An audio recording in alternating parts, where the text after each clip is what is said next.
parler maintenant d'un danger pour notre santé, pour notre équilibre sanitaire. C'est l'excès de sucre qui a envahi un petit peu le monde occidental. Et il faut expliquer un petit peu comment cet excès de sucre peut générer de nombreuses pathologies, de nombreux désordres. Il faut savoir que des statistiques montrent que nous avons environ une personne sur deux qui est en surpoids.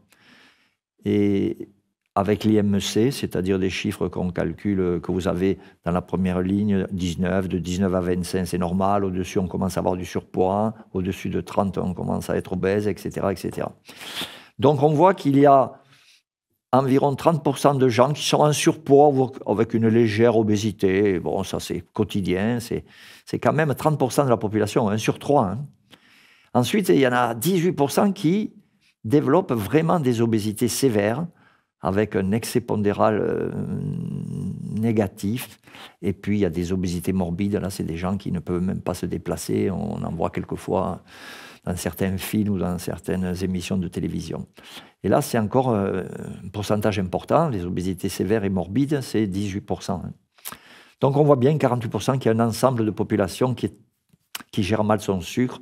Parce que l'erreur est venue il y a déjà dans les années 50, aux États-Unis. On voyait les gens qui commençaient à prendre un peu de poids.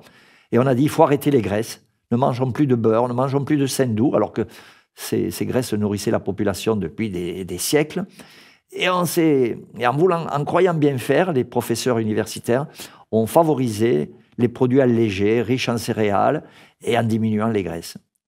Et c'est là qu'on a commencé à ouvrir la mauvaise porte, puisque depuis, ça continue. Il y a une explosion de la consommation de sucre. En gros, en Europe, on consomme 70 kilos par personne et par an. Ça veut dire qu'il y a des gens qui en mangent que 20-25 kilos et d'autres qui en mangent 100-120 kilos. Mais ça, c'est une moyenne. Trop de sucre, c'est-à-dire trop d'amidon, trop de féculents, et trop de sucre, c'est-à-dire le saccharose, c'est le sucre sucrant que vous mettez dans votre café, etc. On a vu en même temps exploser le diabète de type 2 qui a été multiplié par 5 en 50 ans aux États-Unis. C'est énorme. En France, on évalue à 5 millions de diabétiques actuellement, en 2022, vous voyez, c'est des statistiques récentes. Et il y a environ autant, pratiquement 5 millions de pré-diabétiques, c'est-à-dire de gens qui risquent de devenir diabétiques si on ne les prend pas en charge rapidement, en sachant qu'ils font partie de ces gens en surpoids ou en obésité modérée. Bien sûr, la chirurgie qui gère qui s'attaque aux obésités morbides est une chirurgie qui a explosé. Il y a des quantités d'opérations chirurgicales qui se font partout en Europe et dans le monde occidental. L'excès de glucose, en fait, le problème de ce sucre, qui est en finale le glucose, lorsque le saccharose est métabolisé, l'amidon est métabolisé, c'est un excès de sucre, ce qu'on appelle la glycémie, et cet excès de sucre dans le sang va favoriser l'altération de protéines circulantes qui sont dans notre sang. C'est ce qu'on appelle les produits de glycation avancée. Et ces molécules, ces protéines sont altérées, le collagène, l'élastine, la kératine, l'hémoglobine. Toutes ces molécules altérées fonctionnent moins bien et notre organisme se fragilise, se fatigue pour nettoyer ces excès de protéines inefficaces, etc., etc., crée de l'inflammation chronique. Donc c'est un phénomène de pathologie générale. C'est la genèse du diabète et la genèse de toutes ces protéines altérées. Voilà un exemple qui montre comment le sang, lorsqu'on apporte à quelqu'un un verre de glucose à jeun, si le sang n'arrive pas à le gérer, comme dans la courbe verte, cet excès de sucre, ne pas dépasser 1,60 g, tout se passe bien. Mais chez cette personne, il n'y a pas suffisamment d'insuline pour gérer l'excès de sucre qu'on a apporté avec ce verre de glucose, et on va monter jusqu'à 2 grammes par litre au bout d'une demi-heure, et etc., etc.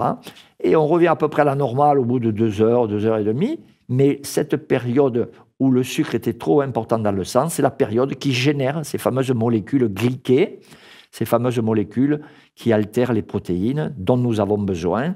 Et cette courbe est la courbe typique d'un prédiabétique qui risque donc de devenir diabétique. Et dans le temps, la courbe rouge restera beaucoup plus élevée lorsque le diabète s'installera.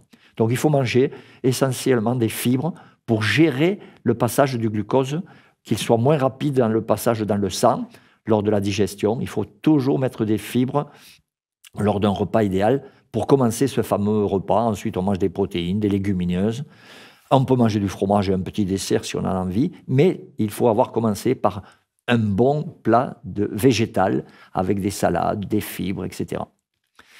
Voilà un petit peu ce qu'on pouvait dire sur ces phénomènes qui dégradent la santé de plus en plus dans la population occidentale.